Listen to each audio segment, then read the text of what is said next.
Good evening, everyone. I hope that everyone is enjoying their dinner and conversation.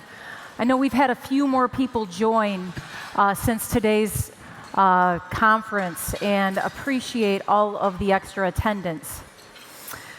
We have a powerful speaker up next on our agenda, but first I'd like to share a great video that one of our dealers, Finning, put together. It really is a meaningful video that talks about the strength of building generations and our future. So let's take a look. These hands started on the driveway. They shoveled until they froze at the tips, but they finished the job. They went inside and warmed up by the oven while Mom cooked us dinner. Dad made sure it was done all right. They sanded, stained, and held steady. These hands toughened up. They welded and framed. They worked hard to prove themselves. And then, these hands learned to cradle, calm, tuck in. And when that kid looked at me, these hands knew what to do. They formed bonds. They signed papers. They built a business. They scraped, hauled, flattened, and the jobs got bigger. They pushed, dug, loaded, lifted, and graded. They saw long days, missed birthdays and anniversaries. And when I finally brought them home, they did their best to wrap and tape. These hands gave what they could. They coached and guided. That kid grew. His hands clapped in the stands, high-fived, and carried boxes. And then the time came to give these hands some rest, to teach, train, to plan for the future. In the end, it was all worth it, knowing it's safe in her hands. Here's to hands that build.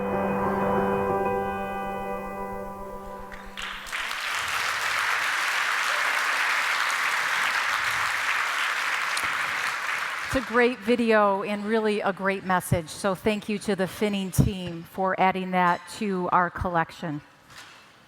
You know, one of the best things about Caterpillar is that we are a global business and that our products are leveraged everywhere around the world.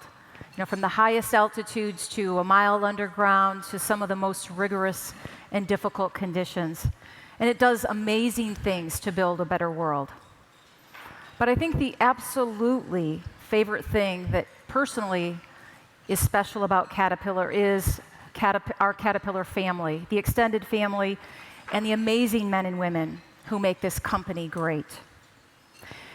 To me, Ed Rapp, our next speaker, is the epitome of the power of the Caterpillar people. For those of you who don't know Ed, and I have a feeling that most everyone in this room has at least heard his name, he's a remarkable leader. During his 37 years at Caterpillar, Ed led teams through some of the toughest challenges. He turned around the Building Construction Products division, which is now one of the strongest performing divisions in the Caterpillar portfolio. He led the company as Chief Financial Officer during the financial crisis.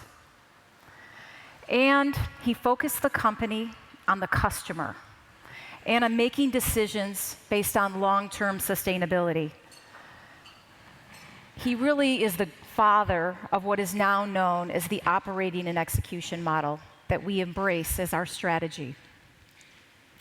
I could spend much more time in this introduction focused on his business accomplishments, but tonight I want to focus on the lives that he's touched and really the people that he's touched.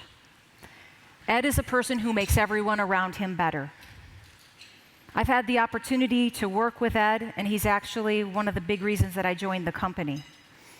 And one of my favorite memories that I wanted to share was when there were about 4 of us traveling together to visit one of the Caterpillar facilities in Missouri, Boonville, Missouri.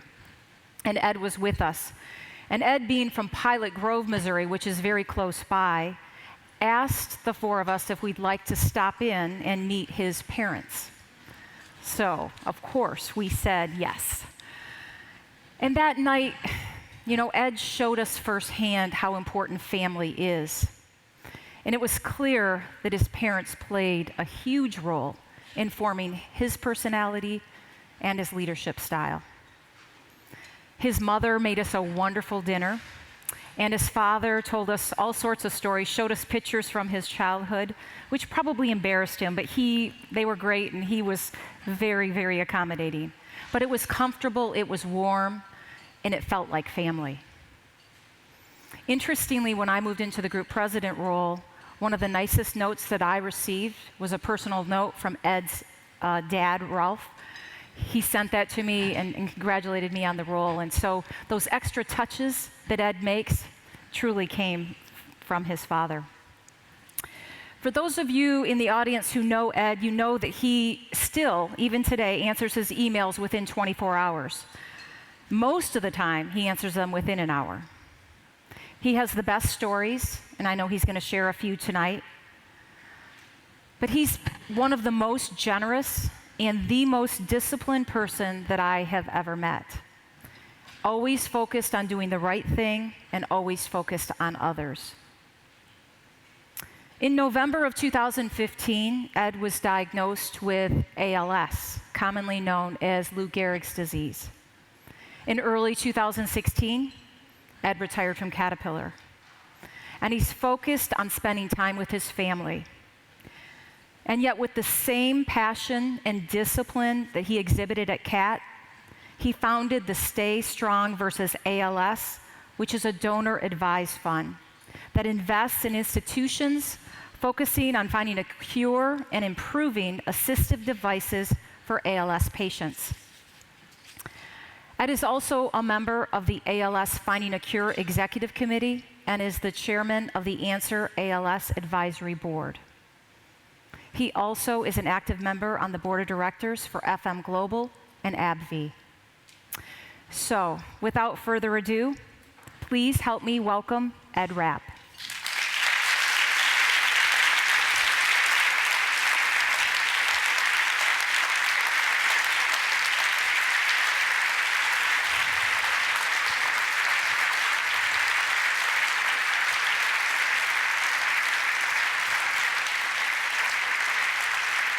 I'll be back up.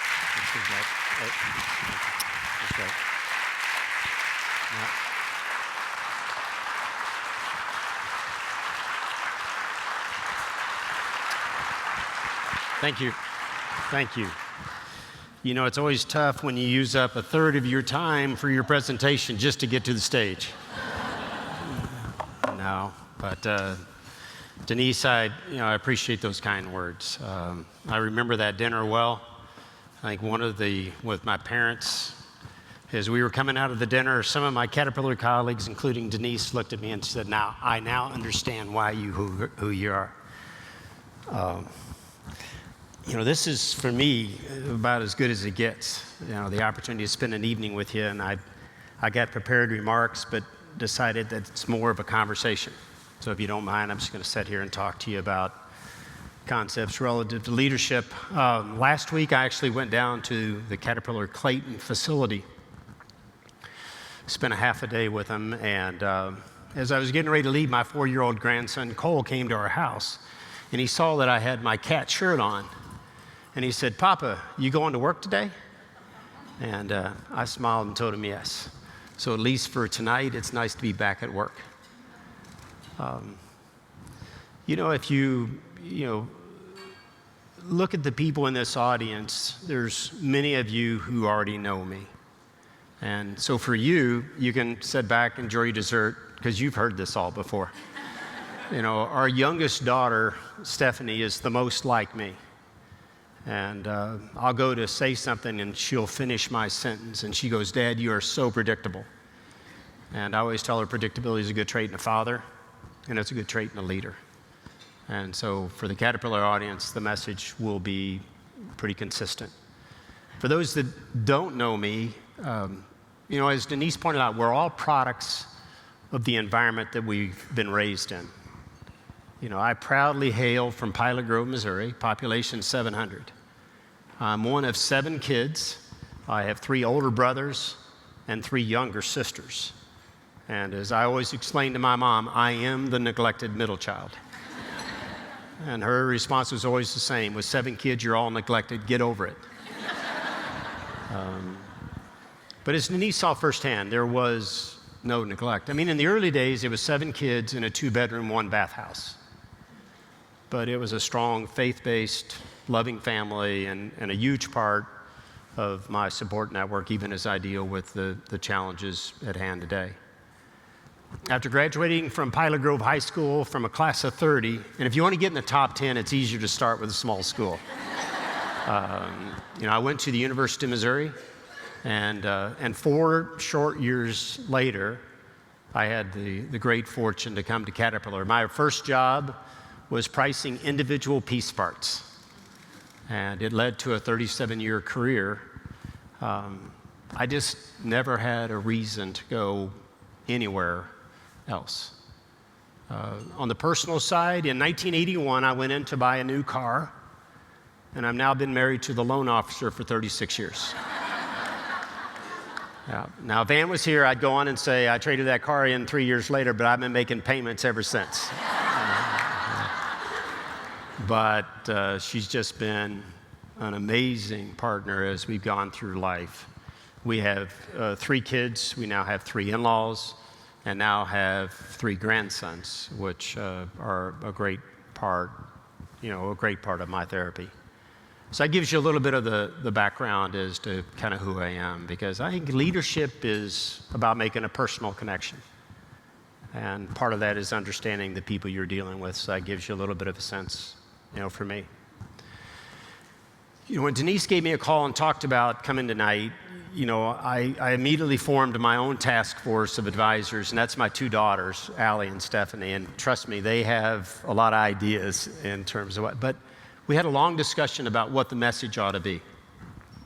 And, they both serve leadership roles in different, roles in different industries. But what the 2 of them came back with is they said, Dad, there's a lot of issues facing women in leadership, but talk to them like you talk to us.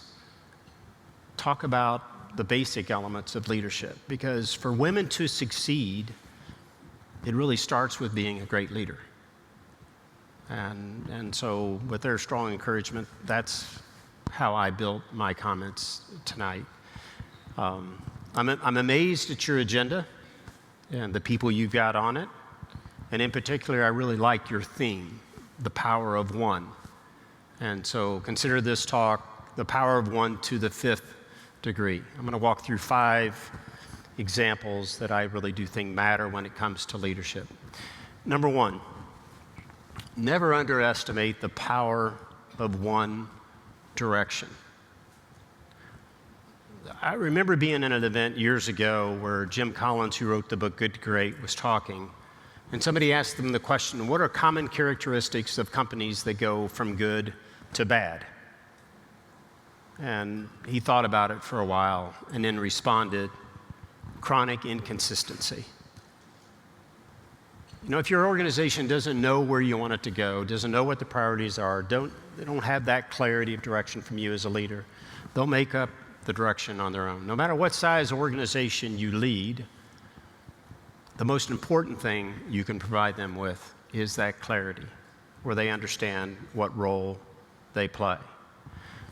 Now, a couple things to think about as you provide that clarity. Number 1 is don't be afraid to put it in writing. You give me any set of PowerPoint slides, and I'll give you 5 different presentations based on points of emphasis and tone. But when you put it in writing, as a leader, you've got to be crystal clear about what you mean and about what you want.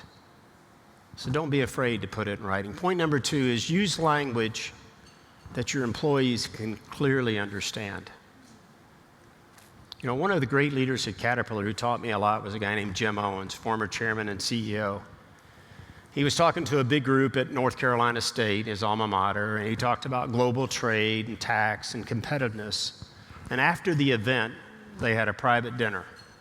And at the private dinner, the governor and his wife was there. And the governor's wife said, Jim, I really enjoyed your presentation.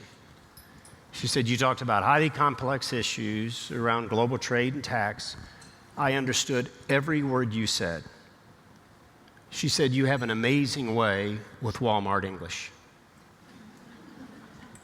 You know, as our leaders, it's not our job to use highfalutin terms or complex strategies. It's our job to communicate in ways that every employee understands what role they play. Another one of the great teachers for me was Giancarlo Bertoluzzo, the dealer principal in northern Italy. And he taught me a lot about focus and cascading and engaging employees. And he used to tell the story about, the guy who owned a marble quarry in the Carrara region of Italy. He walked into the quarry one day, he talks to a young man, and he just simply asks him the question, "What do you do?" And the young man said, "I just shape stones. From the time I get here in the morning till the time I go home at night, I just shape stones." And he went home that night, the quarry owner, and said, "That's not what I want from my employee base." So he goes into the quarry the next day. He grabs the young man, takes him into the city, shows him where they're building the great cathedral, and where in the great cathedral his stones are being placed. He goes into the quarry the next day. He asks the young man, "What do you do?" And the young man said, "I build great cathedrals." And as a leader, that's what our job is.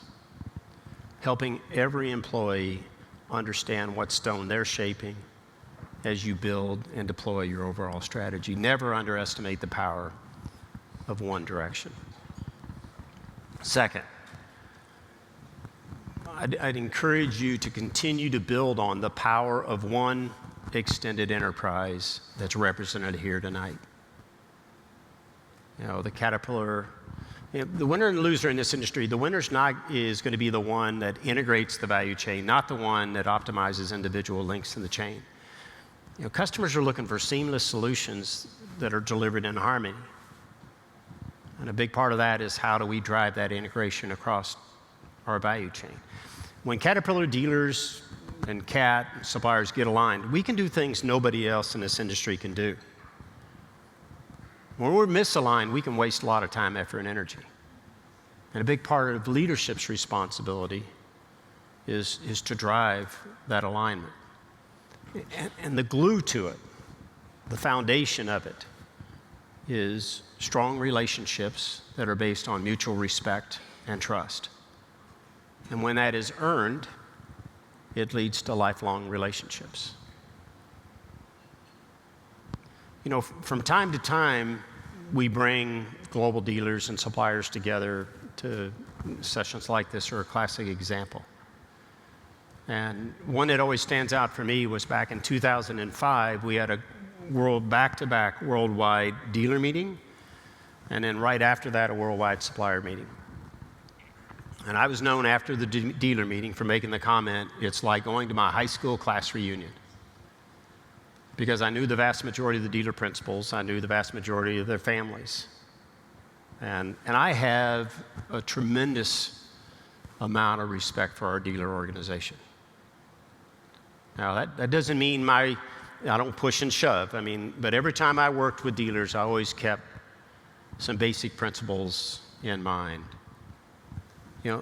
Number one is it's always a simultaneous lift.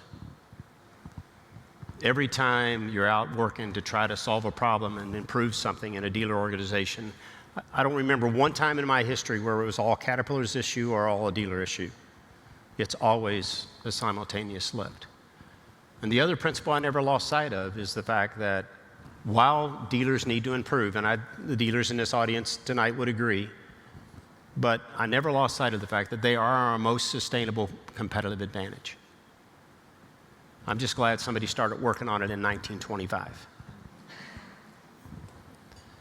But the same principles that apply to dealers apply to suppliers. And I remember the following week we had a worldwide supplier meeting. And I was known for quoting out of that session, "It was like going to my wife's high school class reunion." And no, we did not go to the same high school.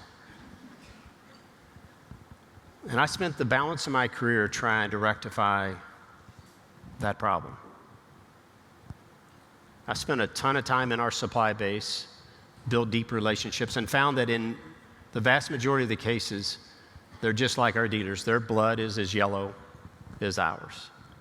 But the one thing that I failed to do is to drive that across the company to the degree that I really felt I should have. And so if there's one request for the Caterpillar audience tonight, is pick up where I left off. Make suppliers as integral to the Cat family as dealers are, because I think that's what's going to win over the long term. Last thing on relationships between suppliers, dealers, as well as customers. They are not forged from the friendly confines of your desk. You know, it used to be a sign, I don't know if it still is, going into the executive office. It said, "A desk is a dangerous place from which to see the world." If you really want to engage, a value chain like this, get your hands dirty, get out and travel, see it at their place of business, and then secure one of the benefits of CAT that just keeps on giving, and that's those lifelong relationships. Never underestimate the power of one extended enterprise that's represented here tonight. Number 3, never take for granted or maybe underestimate the power you have with the power of one engagement. You know, as leaders, we get the opportunity every day to engage with employees. The only multiplier effect of our ability is to get the people that we work with to believe us, to buy into us, to trust us. And the only way to secure that is by engaging. Engagement is a contact sport. The one part of my retirement I was probably most amazed by was the number of notes that started with, "I once picked you up at the airport. I once rode the elevator with you. I once walked the assembly line." And each of you have those once events each and every day. And as leaders, you just can't underestimate, the power that it has. Now, this is not about going through the motions. When you engage with employees, put your iPhone away, square your shoulders, look at them eyeball to eyeball, and listen. If there's one underdeveloped leadership skill, I'd say it is the ability to listen. And when you do that, remember. You'll be shocked as an employee's reaction when you remember a special event, when you remember a birthday, or you remember their son or daughter plays Little League. It's also not about going through the motions for just the sake of making people feel good. It's about running a better business. Like it or not, as you come up the organization, the greatest risk you face is the risk of isolation and the filters that exist between you and the truth. When I made VP, somebody turned to me and says, "Welcome to the last day you ever heard the truth." And if you don't think there's filters in your life as a leader, you better think again. Every time I saw a presentation, the first question I'd ask myself is, how many filters has it been through? How many dry runs before it got to me? If a person was presenting and they were using speaker notes, I always said, "I want a copy of the speaker notes," and I always made them nervous. But with that isolation, with the filters that just naturally exist, you have to find ways to penetrate that. One of the ways for me was when I came to BCP, I figured out that if I really wanted to understand what was going on the assembly line, I needed to work it. So one day a quarter, I'd work the same station on the assembly line all day. If you wanted to understand how we were doing with standard work or engagement or safety, there's no better way to do it than get in a front row seat. Now, the early part of the discussion would be, what are you doing here? Are you really going to stay all day? You're going to have lunch with us? But by the afternoon, the conversation was, where'd you grow up? How many kids do you have? Do you want to be part of our bowling team? And I tell you, it shaped what happened in terms of BCP. When I got there, and your comments, Denise, about BCP, I was surrounded by an army of great people. A big part of that army is right here tonight. But we had a quality firestorm. I mean, the dealers were just absolutely raking us across the coals based on some of the challenges. And on high volume business, you just can't go there. And I'd finished a long day on the assembly line, and one of the guys I'd worked with pulled me aside at the very end, and he said, "Ed, I really do believe you want to make a difference in terms of quality. But what you need to understand is in the last 3 days of the month, the only thing anybody cares about is getting product out the back door." His message was clear. The strategy we had deployed was not working. And we did a complete reset. And while a lot of things played a role in the turnaround of BCP, I'm not sure anything was more foundational than getting quality right. And getting it right started from the power of one engagement with a guy on the assembly line. One last point on engagement. Don't only challenge yourself in terms of the one engagement, but also keep your eyes wide open. I watched leaders on a constant basis. I watched how they engaged with their employees. I watched how they engaged with the taxi driver, the waiter, the person behind the counter when a flight was delayed. I had no time for somebody that was one way with me and another way with the other people in the organization. Being a good leader starts with being a good person. And a good person understands the power of one engagement. Fourth, for me, a very significant one, to understand the power of one choice. Many of you know my favorite book is Man's Search for Meaning, written by Viktor Frankl in 9 days after he came out of the German concentration camps. My favorite quote of the book is, "Choice, the last of the human freedoms." I remain amazed by how few choices in life make all the difference. I mean, take tonight, the simple choice of coming to Caterpillar, led to the people I know, the places I lived, the experiences I had, the wonderful person I married, all coming from the simple choice of joining CAT. The toughest choice we all have is making a way to find balance in our lives. If you have somebody telling you you can't have it all, a great family and a great career, I'm telling you, they're wrong. It isn't easy, but it can be done. And trust me, as I dealt with the challenges that I've faced, it's the balance in my life that's given me tremendous strength. I always had the basic belief, if you don't plan your personal life with the same rigor and discipline that you do your professional life, your personal life will suffer.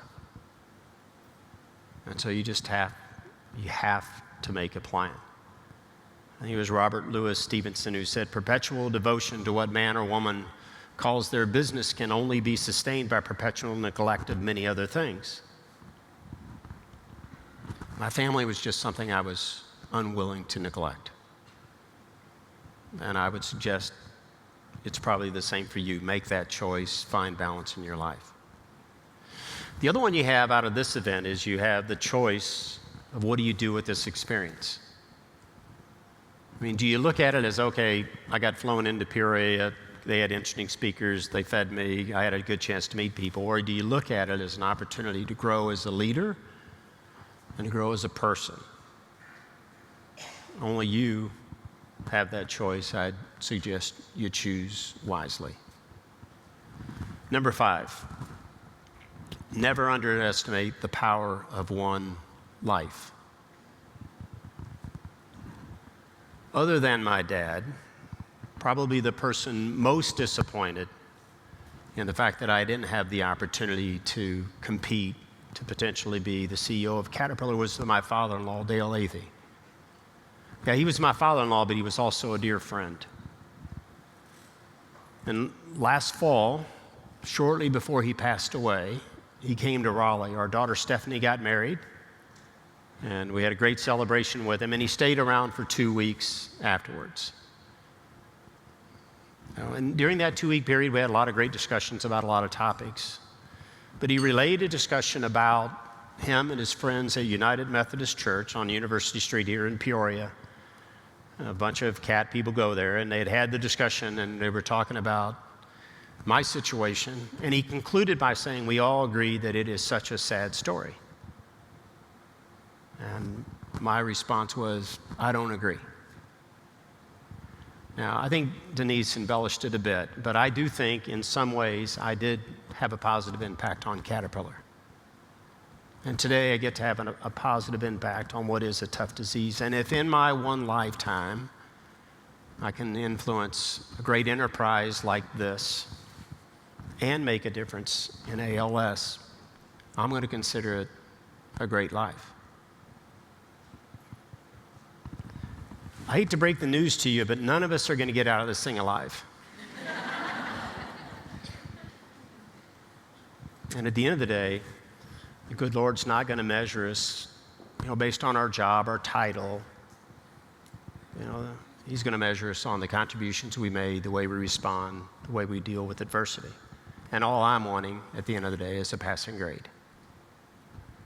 And I think that's probably all you're going to want to do. So coming out of this, think about the impact you want to have and fully embrace the power of one life. In closing, you've been exposed to a lot of great concepts over the last few days. And I think if you really boil it down, what you come to grips with is leadership is not for the faint of heart. If you want to be a great leader, you have to really want it. You got to be willing to engage employees, to be a leader that provides power of direction. That wherever employee that you have understands the role they play. A leader who really understands the benefit of the extended enterprise and drives that integration, both suppliers and dealers, bringing better value to customers. A leader who fully understands the power of that one engagement that you have every day, never knowing what impact it's going to have. A leader who exercises the power of choice and finds balance in their life. And then lastly, the one that just doesn't underestimate the power of one life and the difference that you can make. Yeah, trust me, leadership is a heavy lift. But then I tell you, the rewards are worth every bit of it. There's a lot of things I don't miss. I don't miss the 15-hour flights to Asia. And I don't miss waking up to 100 emails in the morning. But I do miss this. The opportunity to engage, with leaders, the ability to engage with people. It is the ultimate gift of leadership. I'd say there's a pretty good chance that this is my last address to a large Caterpillar group. I've been out of the business 3 years. I get it. I'm old and I'm retired. However, if that is the case, I can't think of a better way to finish. With 2 daughters of my own, and how much it means to me in terms of empowering women in leadership, I can't think of a better audience to wrap things up. I greatly appreciate the opportunity to be here, for your support and prayers. You stay strong. I'll do the same. Thank you.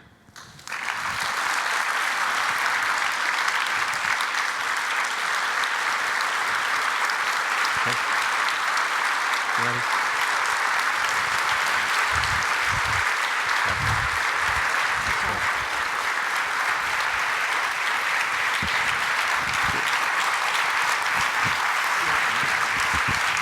Let's go. That's good. All right. Good. Thank you for that, Ed. First of all, my dad did want me to ask how you were doing, so I'm glad you covered that up front. Tell him I'm doing great. It was an amazing dinner. Yeah. I called my mom and, I said, I'm going to bring a bunch of cat people for dinner, and she says, you want fish or chicken? And I said fish, and she said, Ralph, go out and catch some fish, It was about that simple. They do have a pond in the backyard. Exactly. It was about, exactly. So, Ed, let's start by talking about what I think could be on most people's mind, but maybe they're hesitating to ask. How are you feeling? if you see me sitting or you see me standing, you'd say there's nothing wrong with the guy, other than all the faults I had when I was at Caterpillar. It's the mobility that's a challenge, as you can see. I mean, the first onset of the disease when I was out jogging and started catching my toe about every 15 steps, and then it's just progressed to where I can no longer run, to where walk was a challenge, to where now I have to use, assisters, along the way. It makes it interesting, though. Now, the good thing is strength is held, and most importantly, breathing capacity, because that's what eventually, gets you with this disease. But I keep it in perspective. When, diagnosed on November 5th of 2015, the doctor gave me 2 to 5 years to live. And, here I am, almost 4 years in, sitting in front of a bunch of people in an organization I love, and I don't feel like I'm going anywhere near term. But with every step you take, you feel the challenge. And so in many ways, it's as much of even more of a mental challenge than it is a physical one. But the mental side of it, I don't struggle with. I mean, since the day, the doctor uttered the words, "You have ALS," I've never, lashed out. I've never, "Why me?" I mean, it is what it is. I have a good close friend who said, "I don't think you're dealing with this. You need to see a psychiatrist." And my comment was, I see one every morning, every night. I pray to him intently. He answers my prayers. He gives me strength. And so, trust me, I understand the challenge at hand, but life is good. That's great. I'm amazed at the dedication and the discipline that you've given to fighting ALS and all of the time that it has taken to do that. Could you just speak briefly about your activities around ALS and what you're doing? Because it truly is amazing, and you're involved with a number of organizations and are actively leading in that space, and you've engaged leveraging a lot of the same approaches I think that you used at Caterpillar, and I think that's interesting. Caterpillar is a good teacher.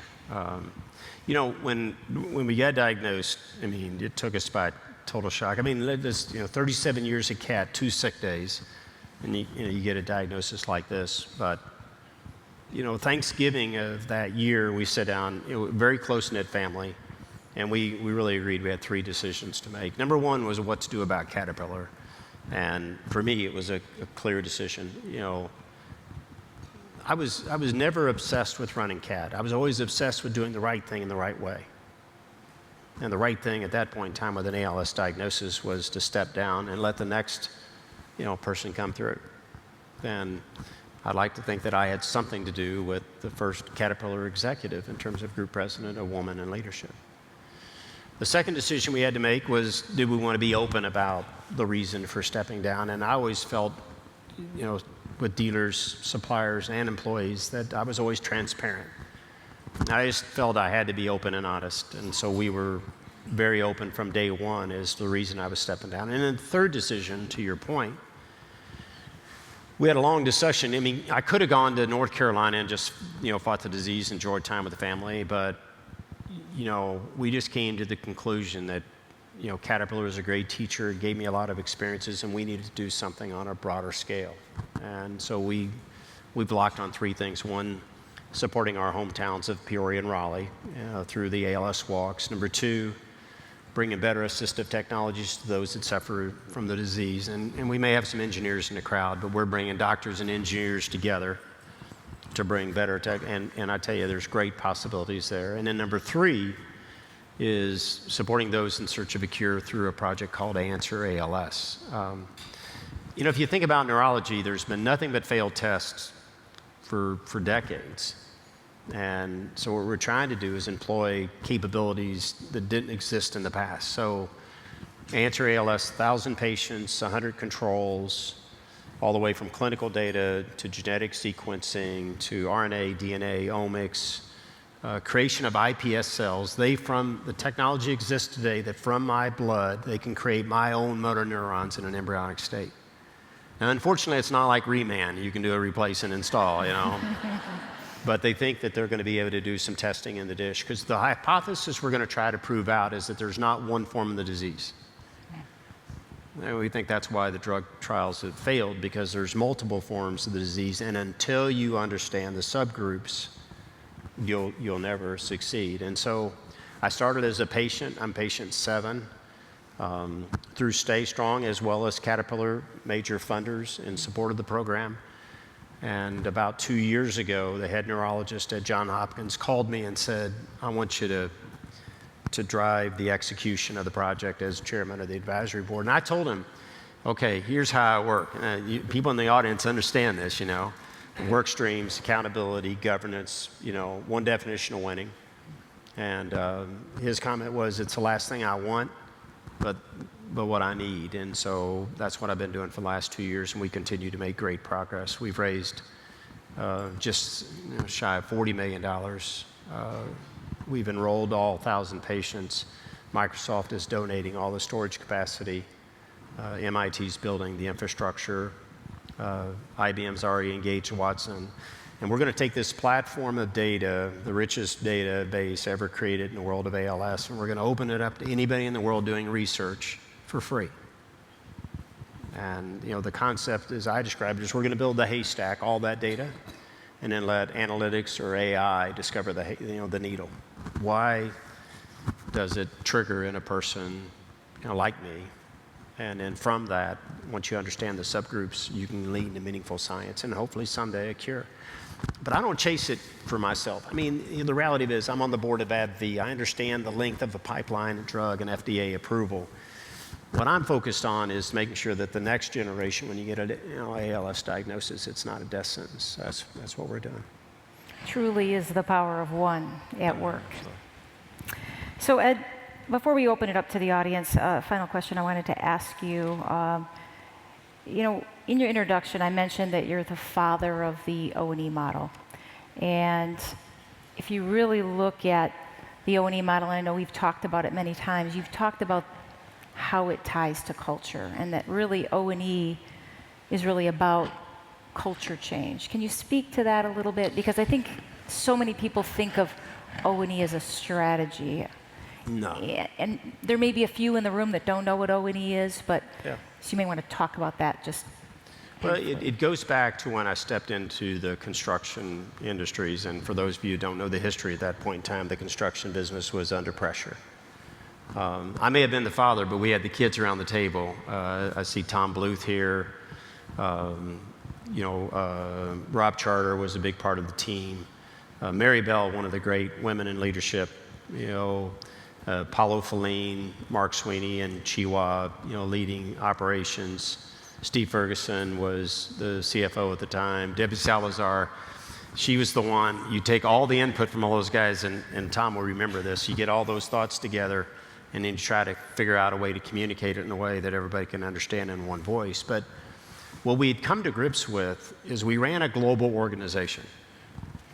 And there's not enough paper in Peoria to direct it based on controls, policies, or procedures.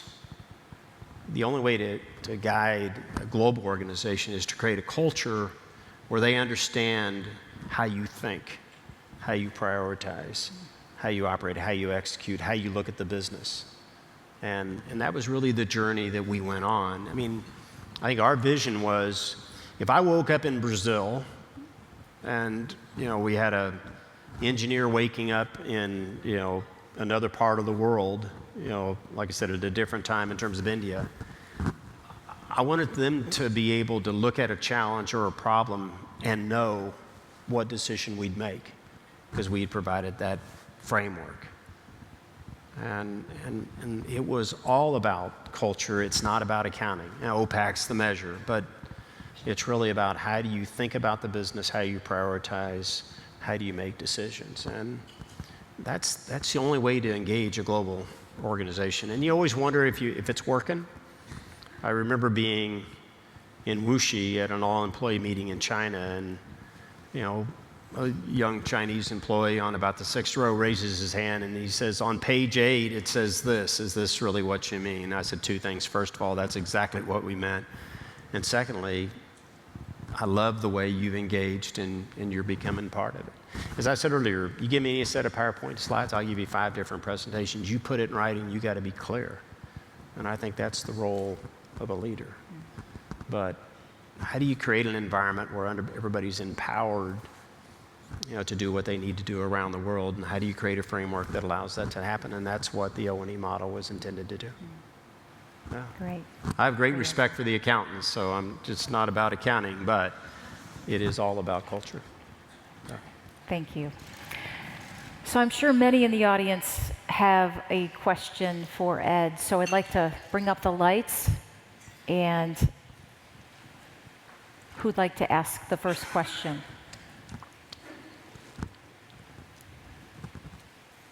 Now, I'm going to wait you out. You guys have been to this movie before, okay?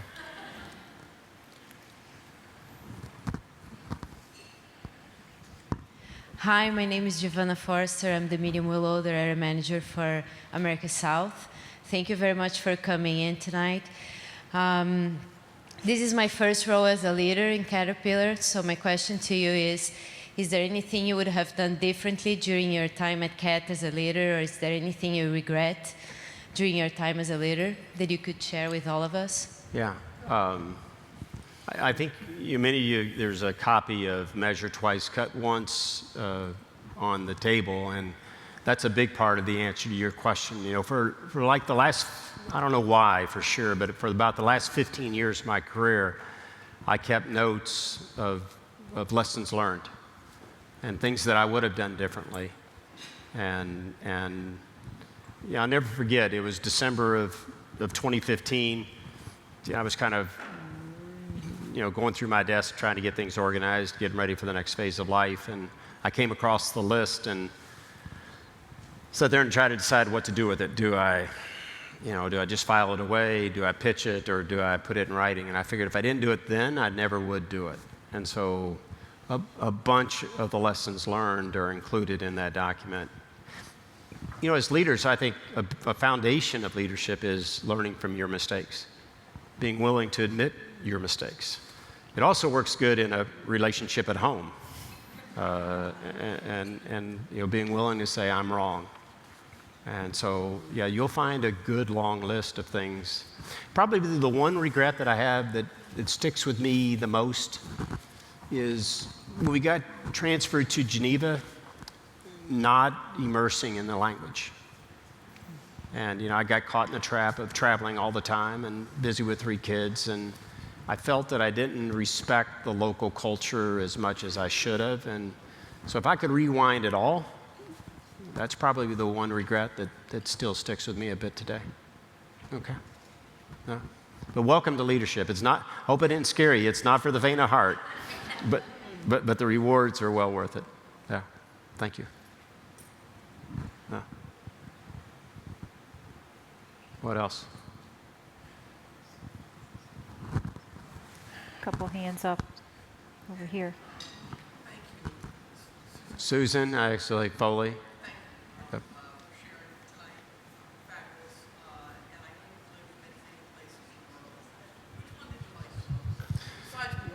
Yeah, this is Susan. This is you talking about one of the great women in leadership and the way she nurtured, future dealer principals and really ensured that continuity. One of the great leaders, and it's so good to see you again. So good to see you again. Her question was, of all the places we lived, what was your favorite? And I'd say for 2 different reasons, 2 different places. The one thing I'd encourage all of you to do as you get transferred around the world, when the Caterpillar recruiter came on campus at Mizzou, I did my interview in a pair of blue jeans and a t-shirt. Not the best way to get off to a good start. But somebody canceled an appointment at the last minute. The CAT interview sheet was full, but the lady who used to coordinate the interviews, I made it friends with, she called me, and I knew I had the time to get there on time or to get there in blue, or get into a suit, and I decided to be on time. But the recruiter, I asked him, is it a company that you really can't experience the globe? And his response was, Caterpillar is a company, if you work hard and apply yourself, you can see the world and get paid to do it. And as we went on our journey, South Africa will ever stick out for me because we were there during the transition to the Mandela government. And so watching that country change and the people and working with the dealer to understand the dynamics around it was just a fascinating part of history. From a family perspective, there is no place in the world to raise a family like Geneva, Switzerland. And in fact, our hardest move, for those of you with Caterpillar who have overseas assignments, understand your toughest move may be moving back to the States. Our hardest move was our move from Geneva to Raleigh, North Carolina. Now, I remind my kids today, two of the three have settled in North Carolina, so it turned out good. But South Africa and Geneva stick out to me as some of the great stops along the way. Thank you very much. This is Dima Khatib with Al Bahar, and by the way, our dealer principal sends his regards. Isam and Mohsen both say hi and give their regards. As you've coached a lot of rising women leaders, what advice would you give in the spirit of this conference? Yeah. What advice would you give us, or what mistakes maybe you usually see women leaders do that you would recommend for us to be aware of?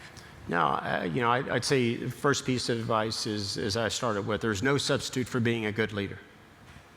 I think that's the number one thing that I would, taking advantage of, this is a great platform for you to grow as an individual, for you to grow as a leader. So one, take full advantage of that. Two is always deliver positive results.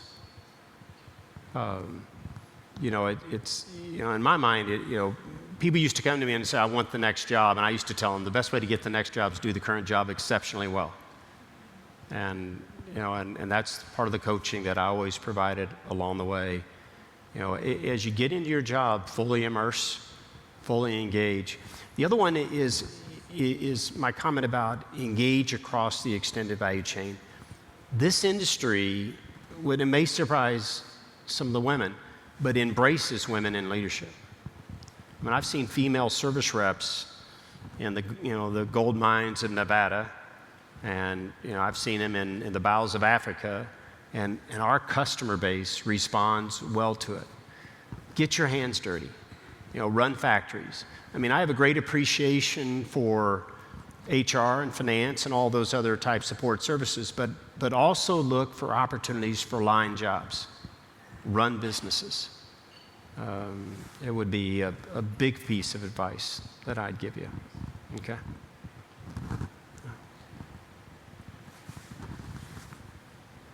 Yeah. Ariella. Back there.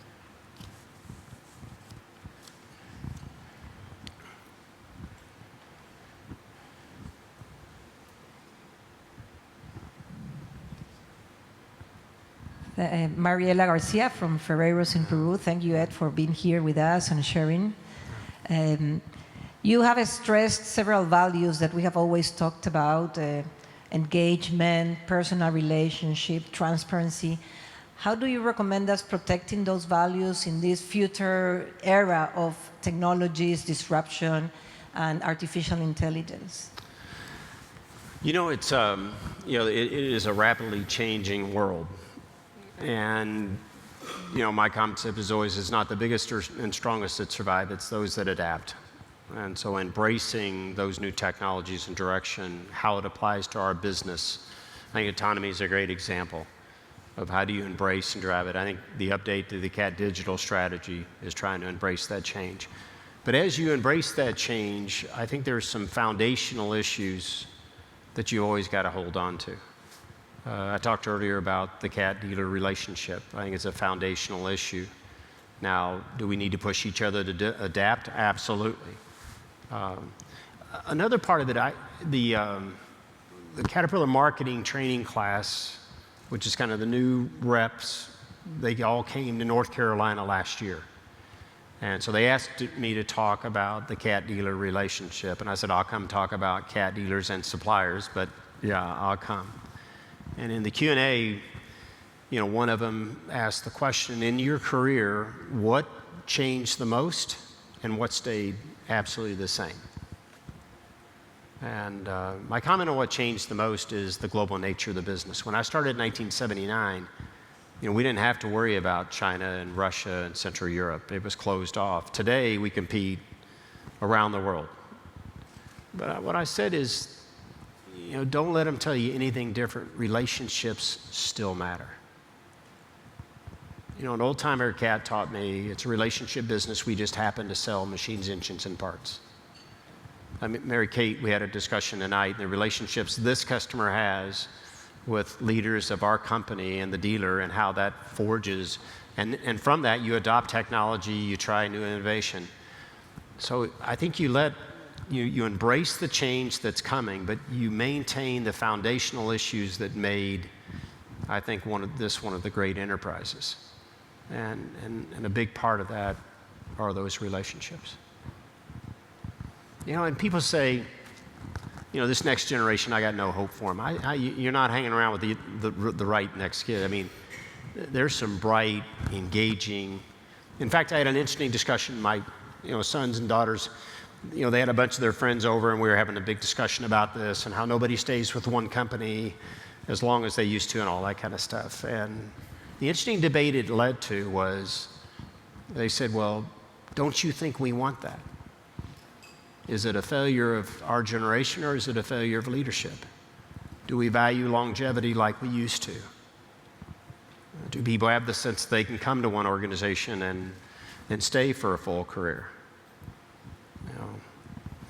I remember we'd have discussions in the EO when things weren't going like we wanted. And I used to say, if you want to look at your good and bad habits, go home and look at your kids.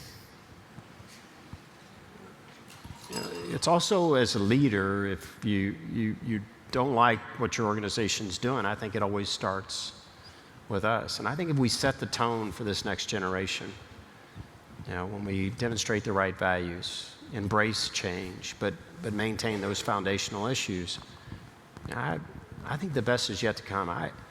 Personally, as I look at it now a bit from the outside, I think Caterpillar is better positioned now than it's ever been. I think the product portfolio, where it's at, I think getting through the restructuring that was painful. If I look at the investment in R&D, the improvement in terms of quality, and remember, on quality, only the paranoid prevail. If I look at the balance sheet, if I look at the opportunities of the dealers as well as suppliers and further integration, I think as we serve customers around the world, the company's never been better positioned. But the glue to hold that all together gets back to our discussion of culture. It's about how do you engage, how do you lead. It's not about job, it's not about title, it's not about position power, it's not about fear. It's getting them to believe. And we do that. I think this next generation's come along just fine. Yeah. Yes, hi Ed. I'm Carol Brickner, and I'm with the Harnish family in the Pacific Northwest. Yeah. So first of all, thank you so much for personalizing this book. I look to be inspired by reading your words. So the question that I ask you is, who in the business world has inspired you? And I'm curious to know. Thank you. Well, there's a number of people. I said earlier, we're all a product of the environment that we were raised in. And for a big part of my professional career, I was raised by some great leaders. I had lunch with one of them today, Bob Selasky. There's a few people I see smiling know him. He was the guy who recruited me to CAT, similar to our relationship, and was one of my first bosses. And he taught me so much so early in my career. The other thing is, in the downturns of the early 80s, a bunch of Caterpillar was shedding people, and I decided to get ahead of it and to go get a job in St. Louis. I had an offer from Anheuser-Busch, and he refused to accept my letter of resignation. He said, no, I'm not going to do it. And he said, you got a choice. Do you want to build the world's infrastructure, or do you want to go sell beer? And I stayed based on the power of that one leader. A guy named Ron Schote. He taught me, you always, never go into a key meeting with a key decision without having good consensus from the key people beforehand. Was one of them. And Schote also taught me, never forget where you come from. No matter where you go, how important you may think you are, you never forget where you come from. Jim Owens taught me a lot about communicating to employees in a very open and simple way, in ways that all of them can understand. So I've been, between my family and the leaders at CAT, Giancarlo Bertoluzzo is another one I mentioned, and I've been influenced by a bunch of the people in this room. The people here from Holt of California or Peterson. I went out as a district manager at the age of 33, had never had a field job, and they thought, my God, what have we got now? But they embraced, and I learned so much. The people from Barlow, I still call them Barlows, even though it's Barlow World, but the experience that I had there, the Europeans in my time there, the gift of the time I spent in Asia, out of Singapore, the time with the Pagda dealers, that's the one thing that you as leaders have here, is you have an unbelievable family that will reach out to you and nurture you and help you grow. And the thing that's most amazing to me is, being 3 years removed, those relationships don't go away. I feel just as supported, just as engaged as I did the day I walked out. So I've had a lot of positive influences through the years. All right. Good. So Ed, I think I will take the opportunity to ask you the final question. What's the one thing that surprised you most since you retired from Caterpillar? I'd say, if you'll let me, I'll do two. Number one is, a good colleague of mine, Stu Levenick, told me when I announced my retirement, he said, you're never going to understand what kind of treadmill you've been on until you get off. And it took me a while to get off, but when I did and reflected back, for the last 25 years of my career, traveling globally, leadership is a contact sport. You got to be there, you got to be present, and that's something I felt I always had to do. But I tell you, after I got off the treadmill, there were times I look back, and I tell the story earlier tonight. Now that my kids are raising kids, they have a greater appreciation for their mom, because you think about what she did as we moved and packed, and I was gone. It's just amazing. Another part that surprised me, and tonight's a classic example of it, is how close I still feel to the family. And I get back to this issue of the type of relationships that exist in this industry between Caterpillar people I still engage with and mentor, the dealer organization that I remain engaged with. And I always tell them, I have no sales variance and I can't get you allocation, but I'm willing to engage time with the supply base. I'm amazed at how connected I still feel. And sometimes Ann worries about that. She said, it didn't finish out the way you wanted. It didn't. And I always tell her that I think one of the reasons that it's okay, and the reason I still enjoy this kind of engagement, gets back to the issue I raised earlier, is that it was never about a job or a job title. It was all about what's good for the enterprise, and staying connected to this group, which was my family for 37 years. I'm just pleased at the way it's still my family. Excellent. And I appreciate you inviting me to the family dinner tonight. Well, Ed, we want to thank you so much for being here. Your message just was spot on, and I think you really epitomized the theme of the conference, which is the power of one person and the impact that you can have on so many people within Caterpillar and the extended family, as well as in this next stage with ALS, the impact that you're making. So thank you. No, thank you. Okay.